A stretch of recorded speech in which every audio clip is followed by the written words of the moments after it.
All right, so we're at 12:30. So I'm going to welcome you all to our next session of Community Conversations. Thank you for joining us here on this Friday afternoon on this really beautiful in New England October day. So welcome. Today we're going to continue our topic that we began last time, and we're going to be focused on government and elections. This time we're going to discuss why do elections matter, right? So we have Professor Ferguson who will be sharing his election us. So I'll just quickly talk about the flow of our conversation today, and then we're going to get started, okay? I'm going to introduce Professor Ferguson, read his bio, and then he will take over and he will provide a lecture about elections and, again, why these matter.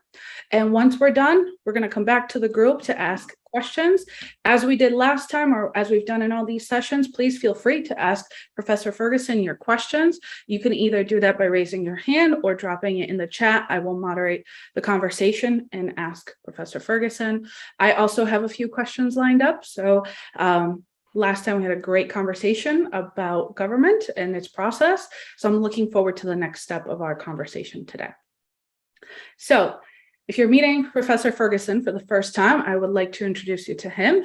Michael Ferguson joined the Goodwin University faculty this fall and is teaching our community organization and advocacy course. He also teaches political science and history courses at Naugatuck Valley Community College, Post University, and Southern New Hampshire University.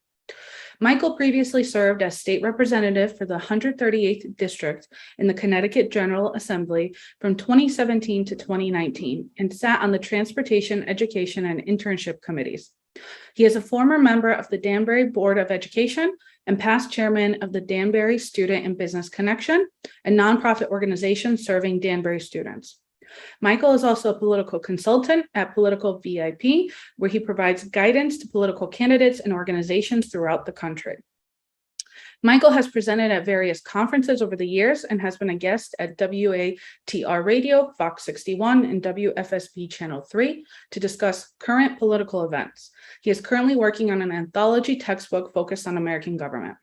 Michael graduated from Western Connecticut State University with his bachelor's degree in 2013 and master's degree in 2016. He is a lifelong resident of Danbury, Connecticut.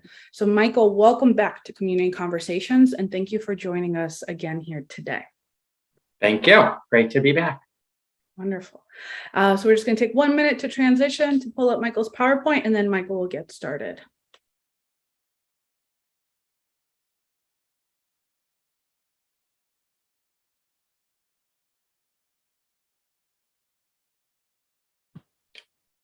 Okay, great. So it's great to be back. Thank you. As was detailed, we're basically going to look now at the second half of this very topic. So last month, we really focused more on government. This month, today, we're going to focus more on elections, although they really, of course, kind of intermingle. So I'm sure we're going to come back to government, especially towards the end of the presentation. But really, we'll focus, at least in my presentation here, on the election aspect. And so we can move to the first slide.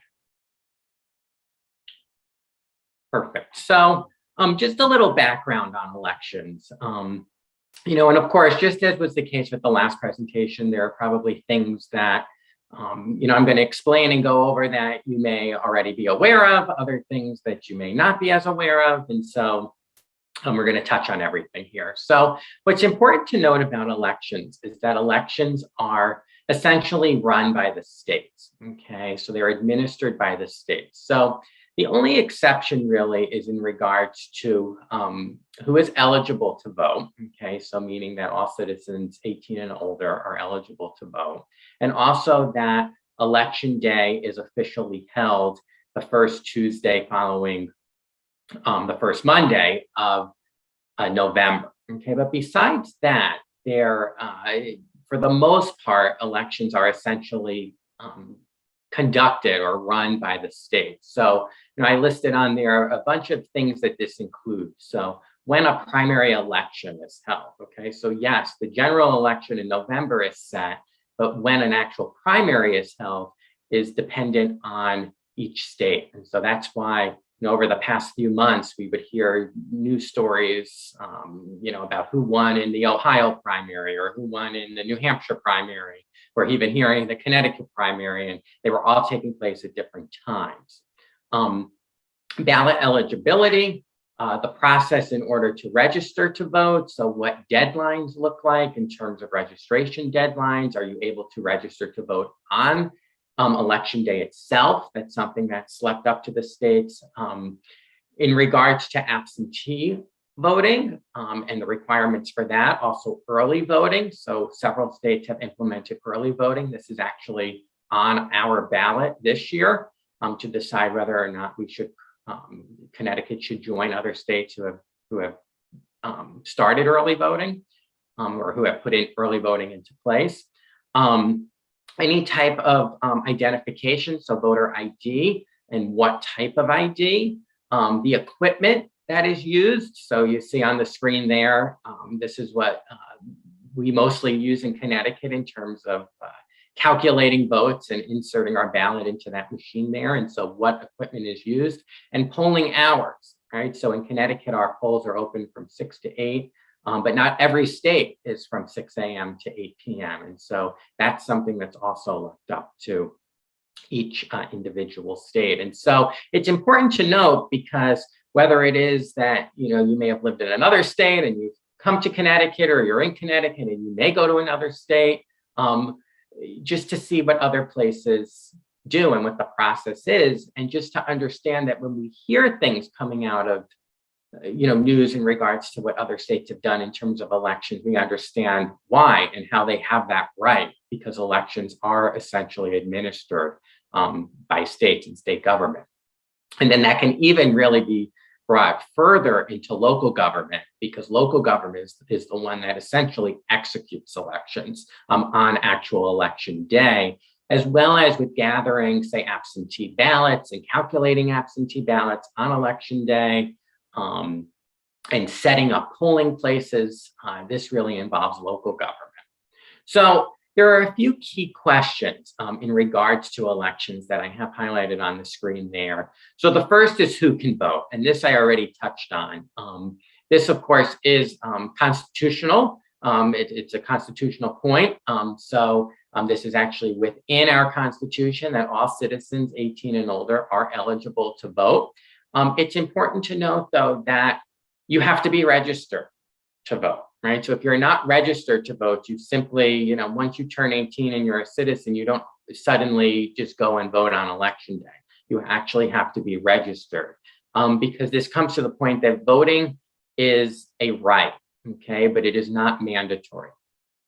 So voting is a right that we have, but we're not required to vote. It's strongly encouraged, obviously, but you do not get in trouble if you do not vote, as other countries may, but not in the United States. How we vote is done through what's referred to as a secret ballot, and also nicknamed an Australian ballot. So essentially, the way this looks is you have all names of every candidate running for all offices are put on the same ballot. And it's possible it may be double-sided, especially in a local election that has a lot of different races. But nevertheless, the names of all candidates are placed on the same ballot, split up, depending on the office they're running for. A few slides from now, we're going to see a sample ballot for this upcoming election here in Connecticut to get an idea of that. Although I think, for the most part, as long as we've participated in elections, we recognize what the ballot looks like. And it's important to note that it is a secret ballot, right? So you are not broadcasting to the public or to those around you how you are voting. Of course, you can share that, but you're not, it's really a secret, right? You have the ability to simply walk in, vote, cast your ballot without anyone knowing who you're voting for. Where we vote is something that's determined really by local officials. So in terms of the actual voting location or the polling location, that is something that often is set up typically by local government. Okay, so meaning your town or city government has set up polling places. So depending on the size of where you live may depend on how many polling locations there are. So if you're in a smaller town, it's very possible there's just one polling location or maybe two polling locations. And depending on where you live determines on, which location you're voting in. Larger cities tend to have, several locations. I know where I'm from in Danbury, we have 7 polling locations. So depending on which part of the city you live in determines where you actually go physically vote on election day. Now, one thing to note as well in regards to districts. So whether, we just step back for a moment, when we think of districts, we typically think, of congressional districts. So who we're supporting to represent us in the House of Representatives.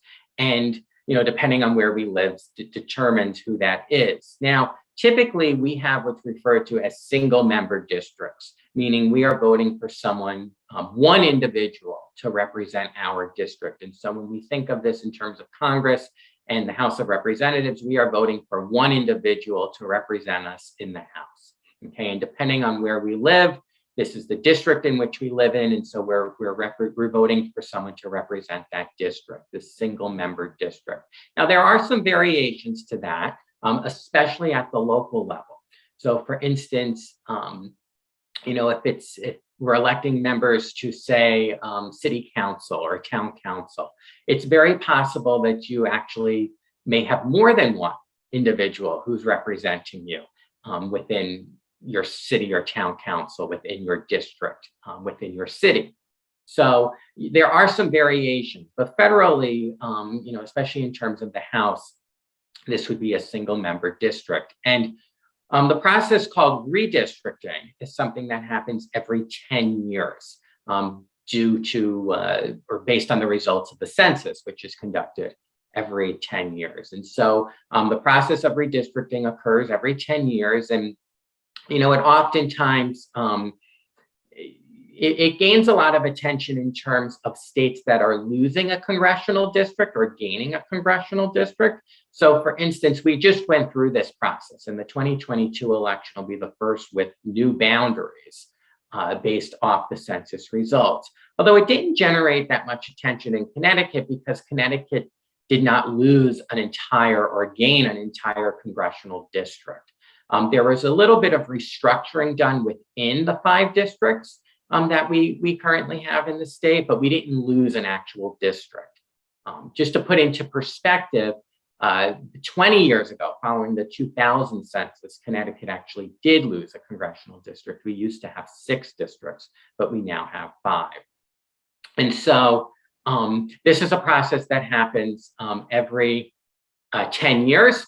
And it does bring into focus, though, the issue of what's referred to as gerrymandering, which is when districts are created to have more of a partisan tilt towards one party over another, something we might be able to explore a little further in our actual conversation. But just important to note in terms of where we're voting and the districts in which we vote in. And then the last question is, how do you win, right? So how does a candidate actually win? So you have what's referred to as a plurality rule. And so here, the winner is basically determined by whoever gets the most votes. Okay, so whoever gets the most votes wins the election.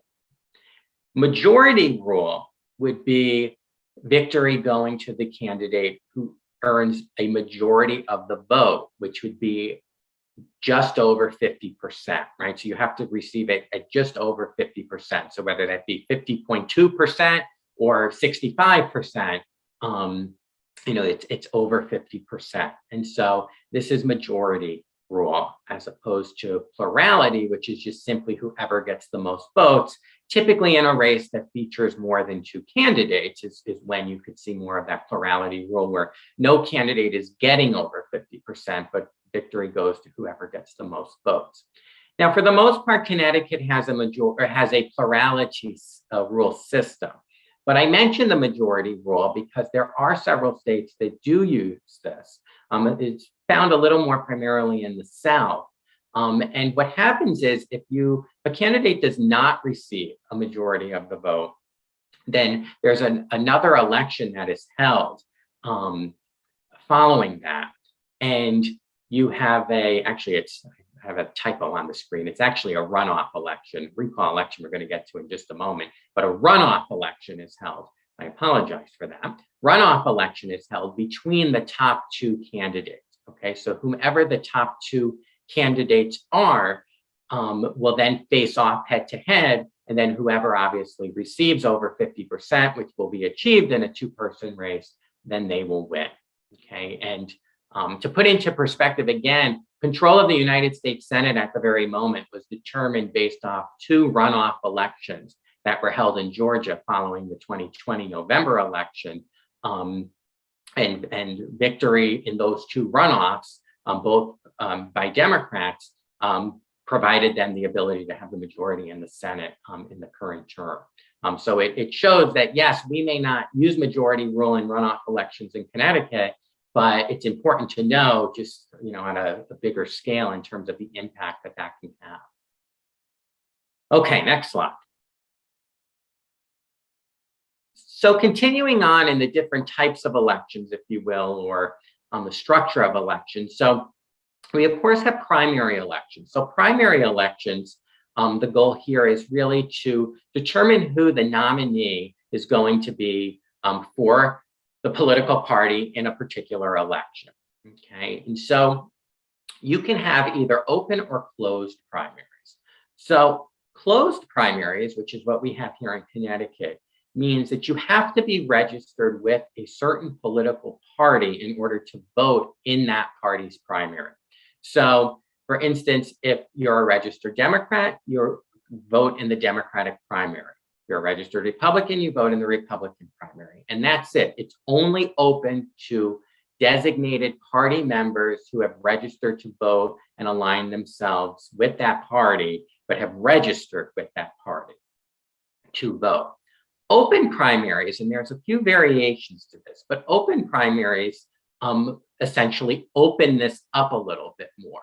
So rather than having to be fully designated or assigned to a certain political party, you may be able to vote in whichever primary you choose. So for instance, one variation to this would be if, say I'm registered to vote, but I'm not registered with a political party. This may make me eligible to vote in whichever party primary I choose. Okay, so an open primary. Several states utilize this. Another variation could be taken even further. So say I'm a registered Democrat, but I want to vote in the Republican primary, I would be eligible to do so. And again, this comes back to how elections are state run. And in terms of primary elections, that is something that's determined by each individual state. So what's interesting to note is that, we're facing very highly partisan times right now in the United States over the past several years. And some will argue that part of the reason for that is because of this polarization of partisanship found within the primary electorate. And an argument has been made that if primaries were more open primaries rather than closed primaries, this could actually potentially decrease some of this partisanship.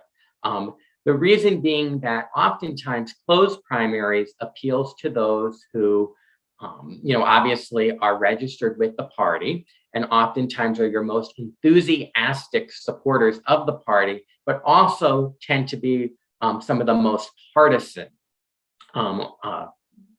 party members as well, and that they're the ones who are participating in the primary process and determining who will ultimately be the final nominee for those to vote for in the November election.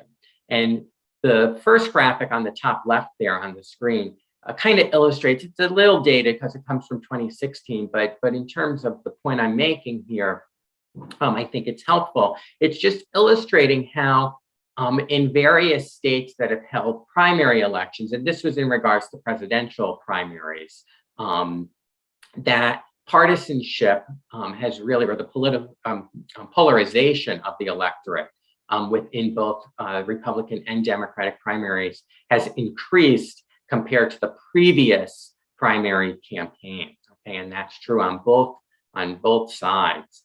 And is a trend I believe we're continuing to see in 2020, 2022 as well.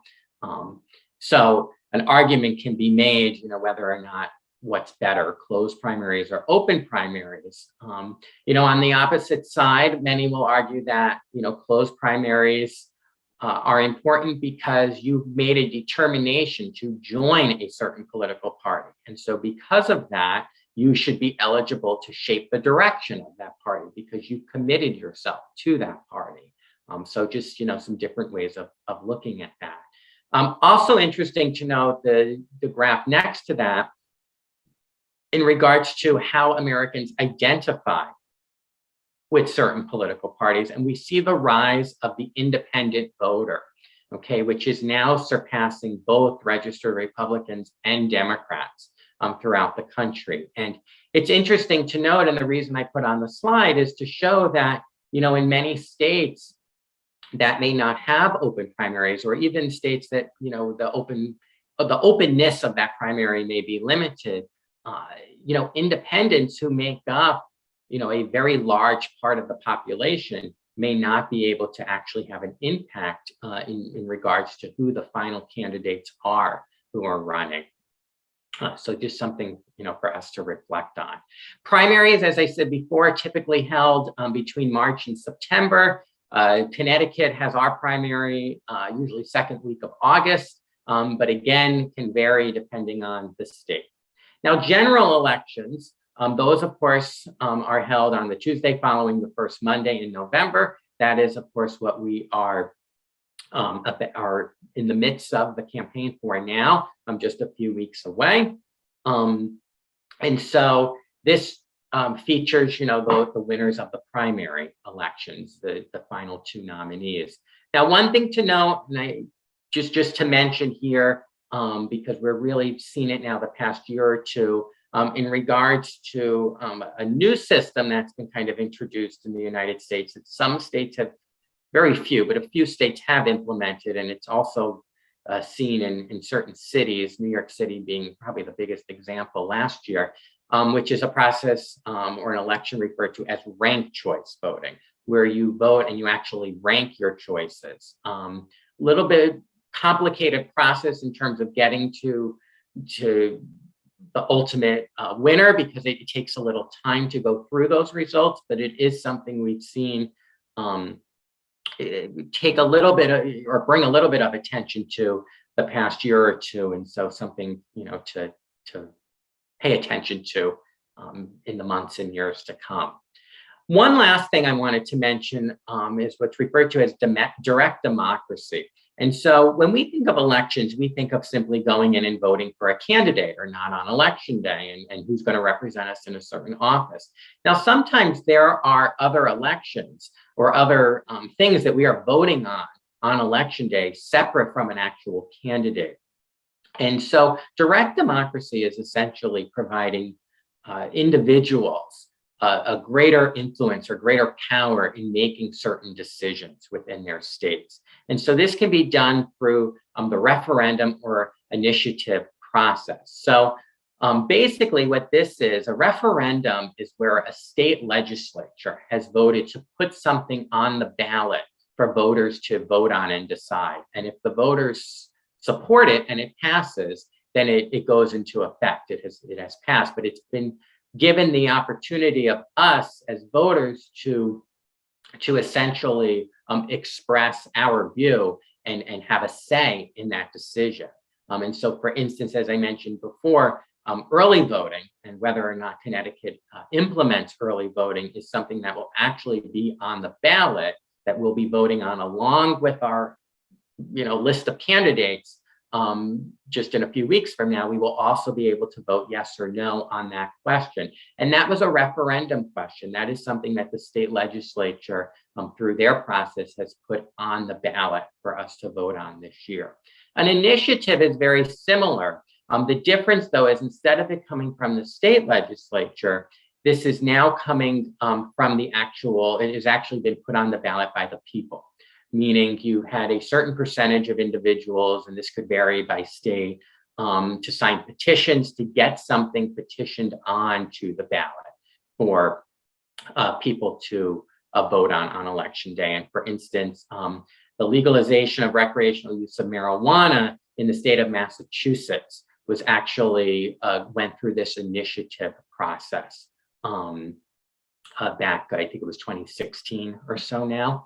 And you see the graphics on the bottom of the screen there to show which states have that. And I apologize, they're a little small, but just gives you an idea, because it's important to know that not every state has this referendum or initiative process, okay? And then last would be a recall. And a recall is an election, but this is to basically remove an elected official from office before their term is actually up. Okay, so meaning, again, kind of through a petition process, depending on the state, enough citizens within the state sign a petition to call for a recall election in order to consider removing that official from office before their term is over. Not all states, again, do this. Connecticut is not one of them that does. Famously, we have California actually just did this several months ago. Their governor, Governor Newsom, prevailed in the recall election and won it. Probably the most famous recall election we've had was also in California back when Arnold Schwarzenegger was elected governor of California. He won and was elected governor through a recall election. So their incumbent governor was up in a recall. Enough citizens in California petitioned to have this election, and he was defeated by Arnold Schwarzenegger, probably the most famous recall we've had. But I mentioned because it's important to know that we think elections typically just voting for an actual candidate, but there may be some other things on the ballot through the referendum and initiative process. Okay, next. So continuing on here, so we looked at primaries and direct democracy and general elections, just the different levels or types of elections, so federal, state, and local. And so federal elections, of course, are those in which we're electing federal officials. So for president and vice president, for members of Congress, both the House of Representatives and the Senate. And these are elections that are held in even numbered years, okay? So meaning the year ends in an even number. So 2022, of course, would fall under this.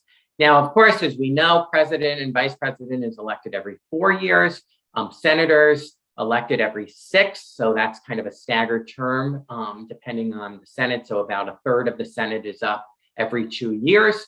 But of course, members of the House of Representatives are elected every 2 years. So every 2 years, we will see candidates for those positions on the ballot. State elections, these include for offices as governor, General Assembly candidates. So that's the name of what here in Connecticut, that's why I put it on the screen that way. General Assembly is the word we use for our state legislature. So, we say Congress at the federal level, at the state level, we say General Assembly. And this is made up of the state Senate and the state House of Representatives. And all, at least in Connecticut, all state Senate and state House seats are up every 2 years in an election. There's variations across the board in terms of what other states do, but in Connecticut, they're 2-year terms. Governor, typically 4-year terms, and then also state constitutional offices such as Attorney General, State Treasurer, Lieutenant Governor. These would be positions that are also up in state elections. And these also are typically held in even numbered years. A few variations, New Jersey, Virginia, some exceptions. Those are usually held in odd years. But most states hold in an even numbered year. And of course, it kind of comes staggered from a presidential election, which of course is also referred to as a midterm election, which is what we're in the midst of in 2022, which I'll talk about in just a moment as well. And then the last part, or last type or level, is a municipal or local election. And these include voting for officials for mayor, for select person, city or town councils, school boards, planning and zoning commissions, It's really dependent on the city or town. And these are usually held in odd numbered years. So you see on the screen there just a graphic of Connecticut. This is based on the election last year, which was a municipal election. And the color is dependent on which party holds or was elected to serve as their top position. So whether it be mayor or first select person. Now, the top graphic there I thought was interesting to just include as well, because in terms of turnout, we have seen we always see the highest level of turnout in a presidential election as compared to what we see in state elections or really midterm elections or local elections. And so 2018, which was the last midterm election, we actually saw a record turnout for a midterm election, but still down from what we've seen at the presidential level. At the local level, this is down even more. A local election, it's typically seen if you can get 30 to 35% turnout in a local election, that is a huge, well done job by your city or town, which is quite remarkable to think that 35% of the electorate getting out to vote in a local election is something we look at in a positive, but nevertheless is typically what you would see. And so it's interesting, as municipal elections tend to be those that impact us the most, but Americans tend to participate in the least. Okay, next. So since this, of course, is a very timely topic, I just thought it important to touch on the upcoming elections and the midterm election here in 2022, and really a focus more on Connecticut, just to illustrate this. So obviously, the midterm election comes in the middle of a president's term. That's where that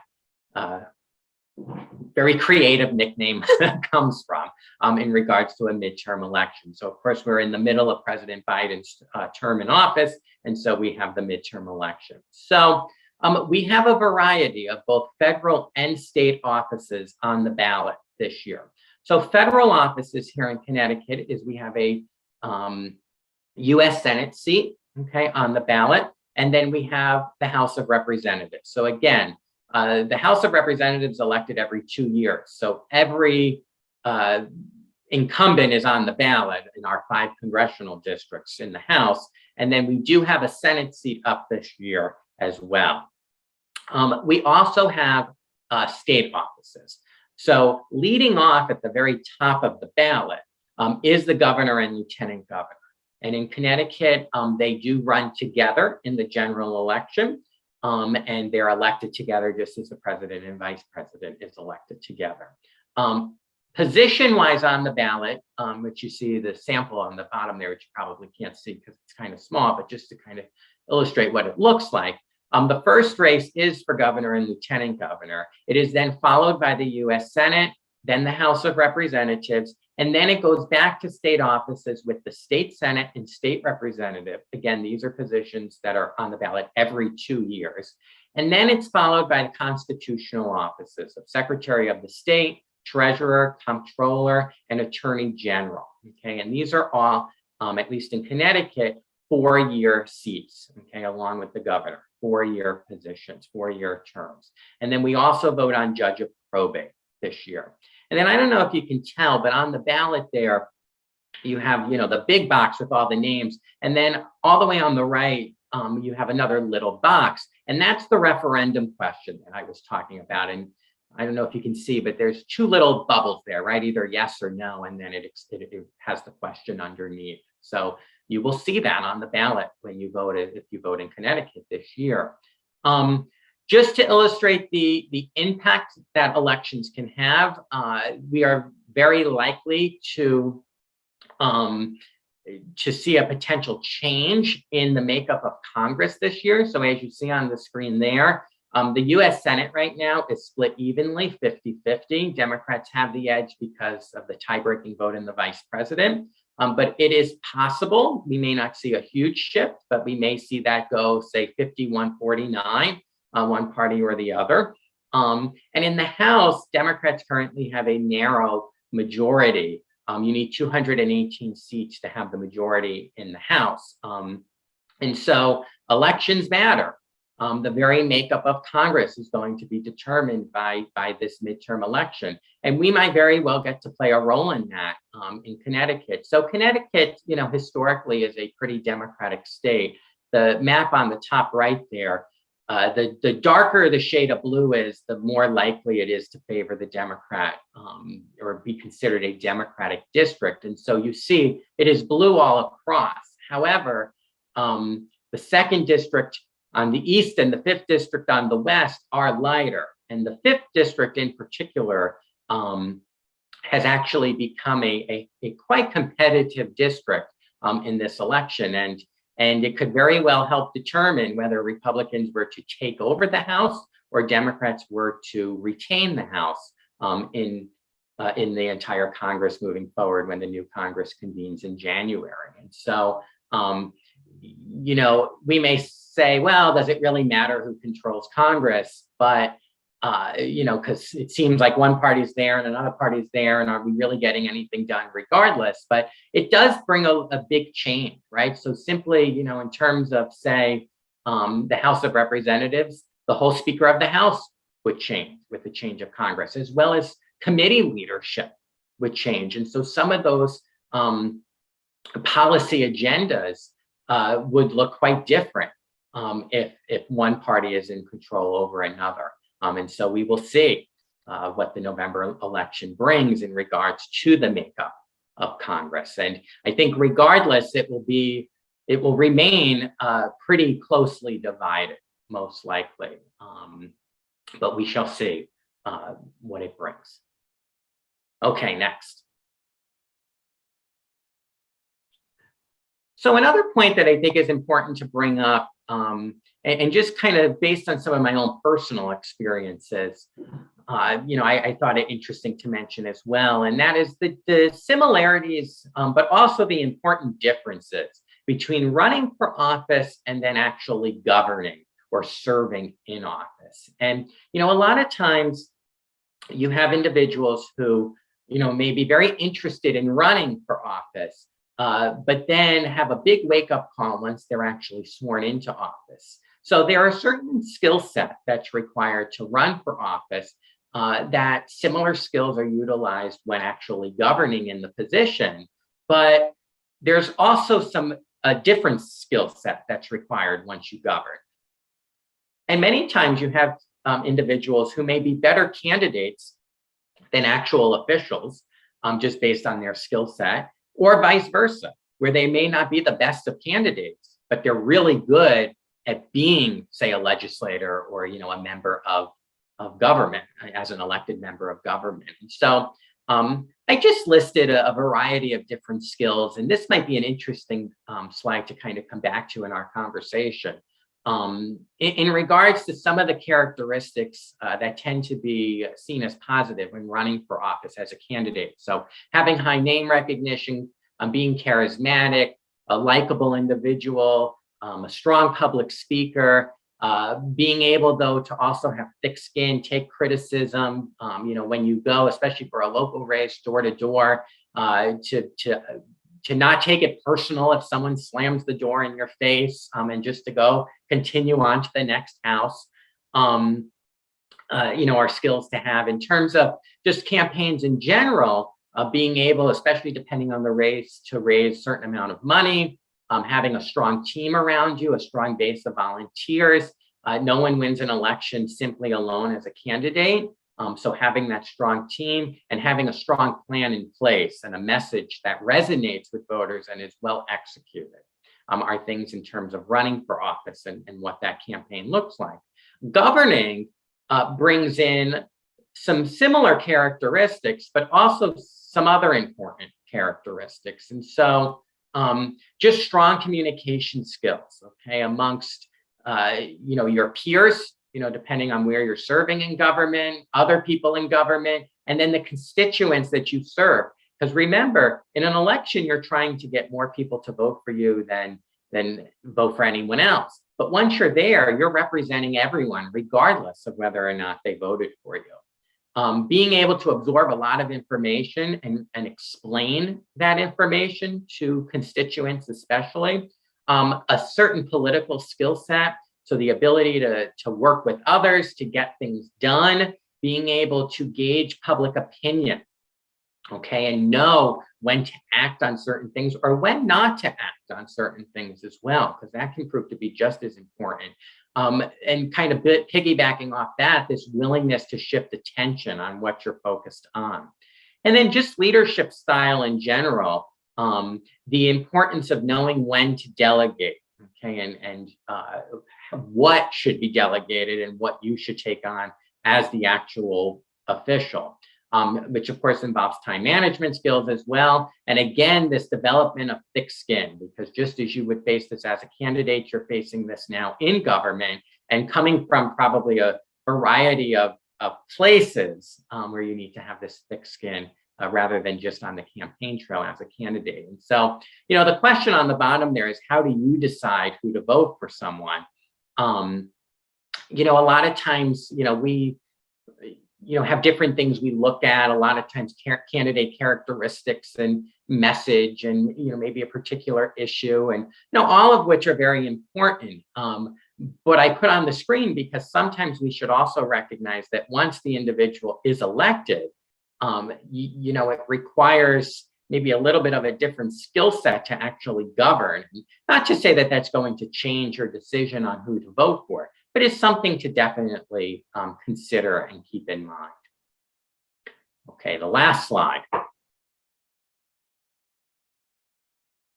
So just to kind of wrap up in terms of how we can participate, how we can engage, participation in terms of electorally, since that's the focus today, can be just simply making sure you're registered to vote, making sure you know where to vote.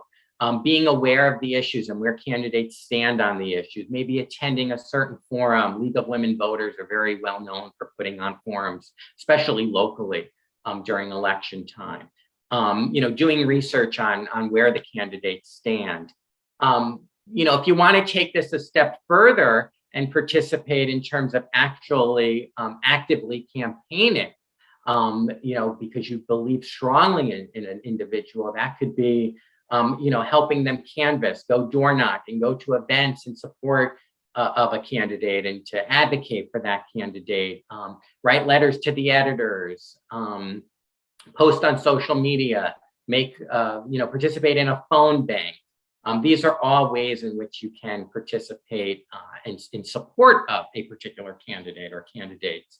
And then it's important to note also that once the election's over, our engagement really just continues. And a lot of times we focus so much on an election, but we forget about what comes after. But this is arguably even more important because this is when the actual decisions are being made by those in government. And so, following officials on social media and also those who are in opposition to those officials, okay? Checking a variety of websites of those officials and then those who may be in opposition to them, because remember, an official is always going to make them, put themselves in a more positive light. And so you want to be able to see a variety of opinions. Attending legislative forums, reading up on updates that legislators may send out in the mail or, sign up for their email newsletter. Attending town halls, these are all ways in which we can participate. Watching, CTN, which is Connecticut News Network, broadcast live from the state Senate and the state House chamber, and is basically like Connecticut C-SPAN essentially. And so tuning that on, which also live streams online, especially if there's a particular bill of interest to you and that they're going to be debating, being engaged and watching are all ways in which we can continue that engagement after an election. I'm done. Thank you, Michael. I know that's a very complex topic to talk about, but while timely, we do have 2 questions. So Michael, I am going to forget my questions for a bit. I would love time just to ask my last question, but let's go to our audience questions, right? Great.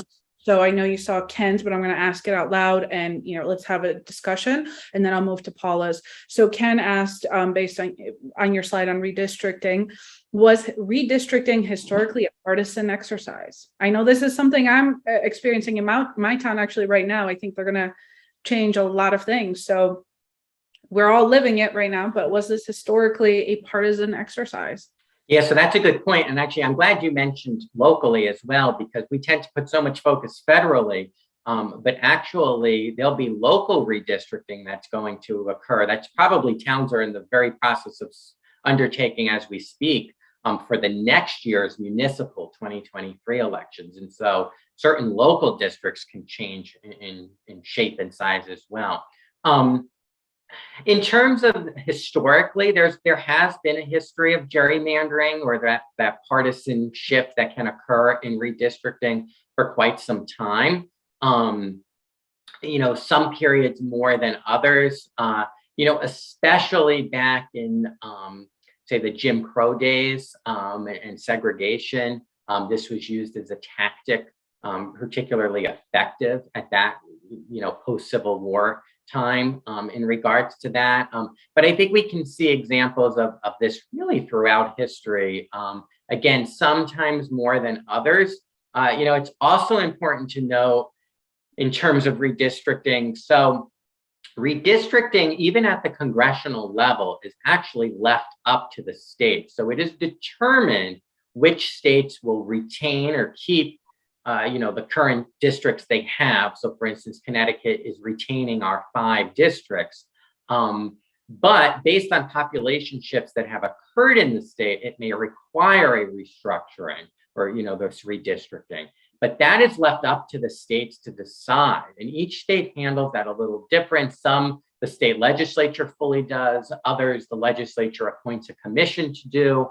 And so who controls the legislature or who controls the commissions could very well impact that as well. And in terms of control, I mean particularly partisan control, that can shape that. So it's a little more complex than we may think initially, but also shows the importance of state government and the role they play in redistricting, as well as just the impact that they can have in shaping congressional districts. And a state like Connecticut didn't receive much headline in regards to redistricting, although there were some stories out there on it. But there's other states that have, especially in recent years, Virginia, North Carolina, some examples. So something to kind of explore a little further. But as well as states that are gaining congressional districts, that's always interesting. And which states have lost, because that helps to show a little bit of changes in population and where people are moving to within the country. And we see a shift, that the 2020 census has shown, and it kind of continued what we saw in the 2010 census, which is really a shift typically away from the Northeast, quite frankly, and more south and to the west a little bit. So. And Paula asked, we have seen in certain states voting rules that participation is disproportionately challenging for Americans of color. This includes strict voter laws, polling stations moved, and long lines these voters face on election day. Such imbalances are glaring across the country. Do you have any thoughts on whether a push for federal legislation to curb this in the states that are impacted to be realistic? I'll also add the fact that we vote on a work day, on a Tuesday.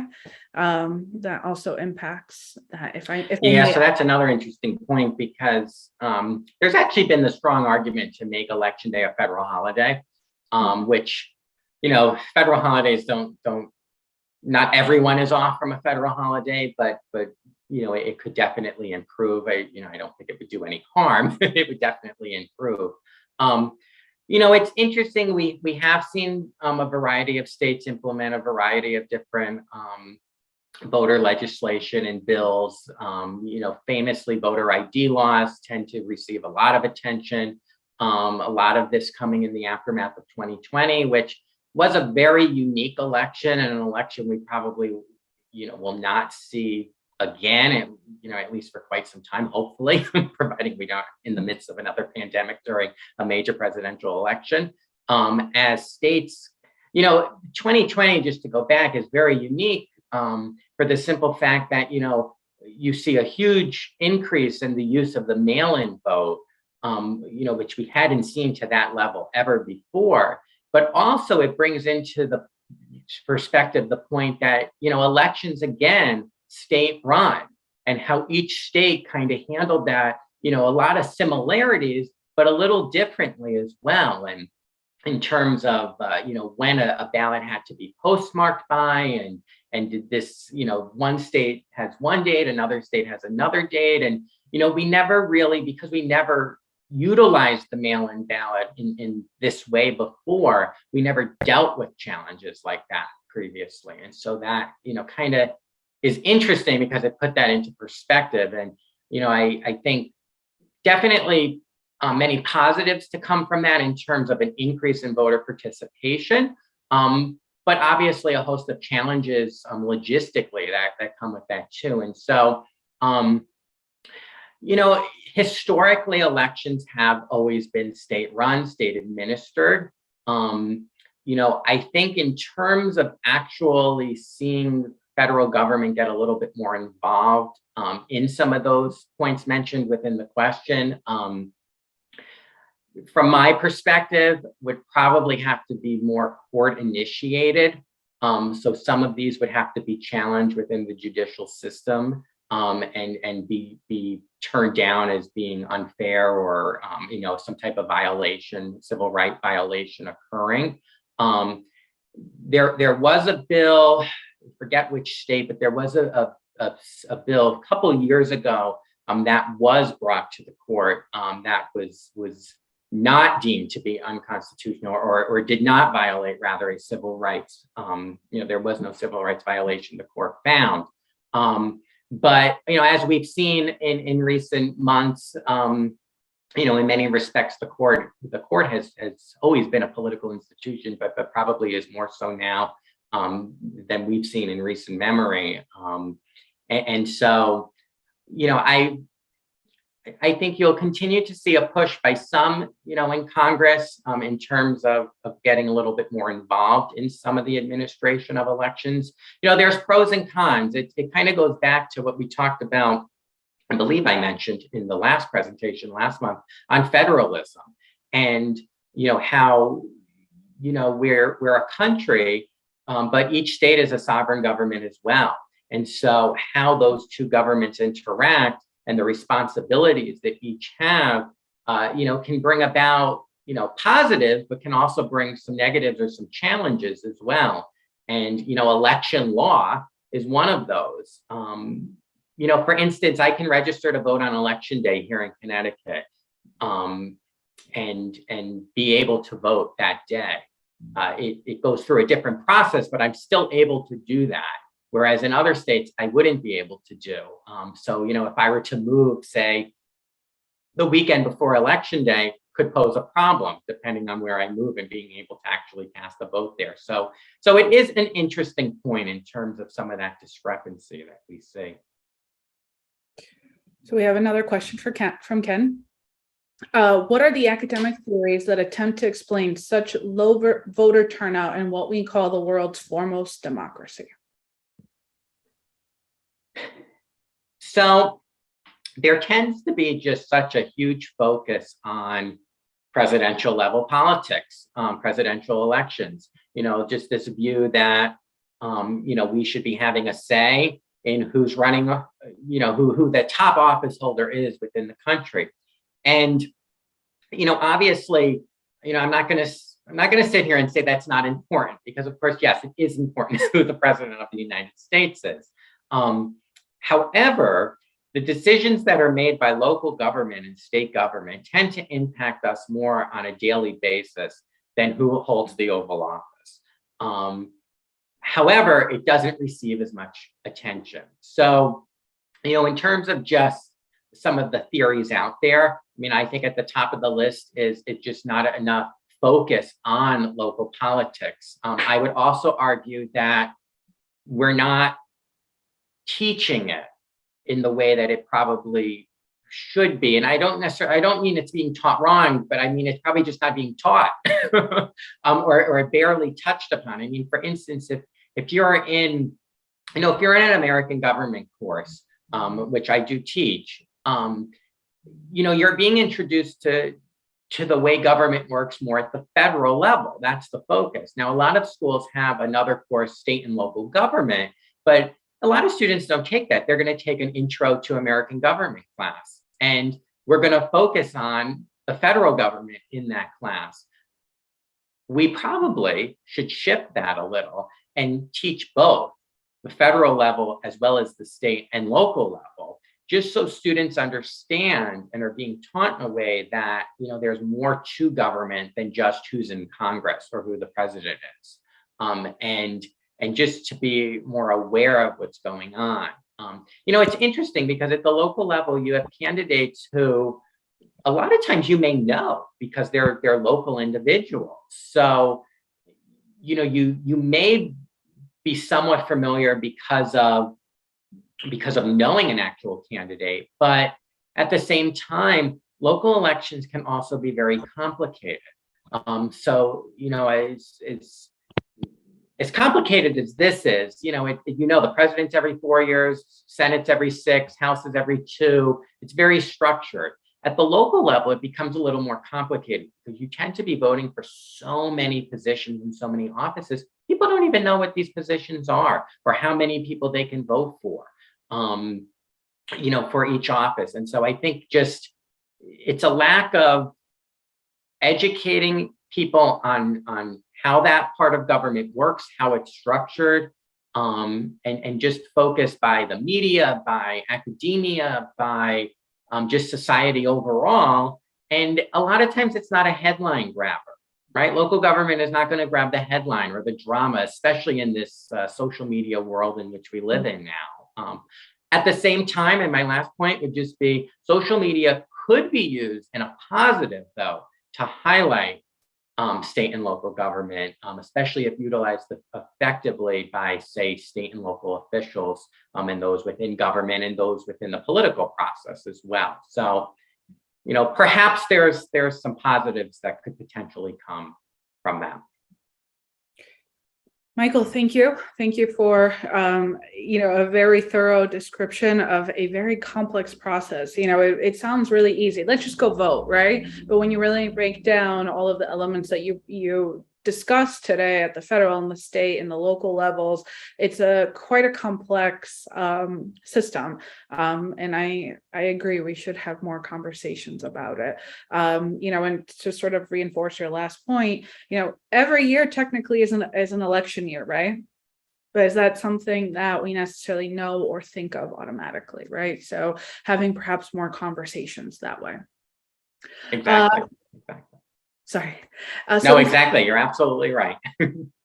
So before I say goodbye to you all, I sent 2 quick links. Again, in case you weren't familiar or if you missed a lecture and would like to revisit it, our first 8 lectures are on our YouTube page. The first link is there. So if you're ever wanting to learn something more, or if you missed something, please feel free to reference those lectures. Or if you're a faculty member, feel free to use that in your teaching tools. I know it is going to be there. Also, our final session of our fall semester will be coming up in November. We are going to return to the topic of immigration. We're going to hear from Bobella Daly, and we're going to return back to the summer for a little bit. And then my last announcement is, actually, I'm sorry, let me go back for 1 second. If you go back to the lecture series, you'll see some of the individuals who are on this call, like Dr. John Kanya and Dr. Brian Dixon, who have also participated and shared their expertise and wisdom in our series as well.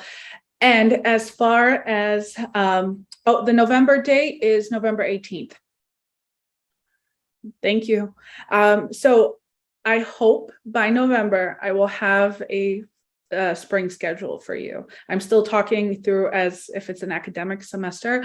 I will let the people on this call know I'm working on some big surprises for 2023. I need a few more weeks to just get things done, but I do promise a really fascinating 2023 season. And I hope some familiar faces like Dr. Dixon, who is just giving me the 2 thumbs up. So I do hope to have some more updates for you in preparation for our November session, at least the release of the January one. But I will just sort of plug, please stick along with us. I think 2023 is going to be an exciting year. Thank you all for your time. Again, I hope this session was really helpful. If you have any questions, I'm going to stay back for a few more minutes, but thank you all for your time on this lovely Friday, and I'll see you in our November session. Have a good one.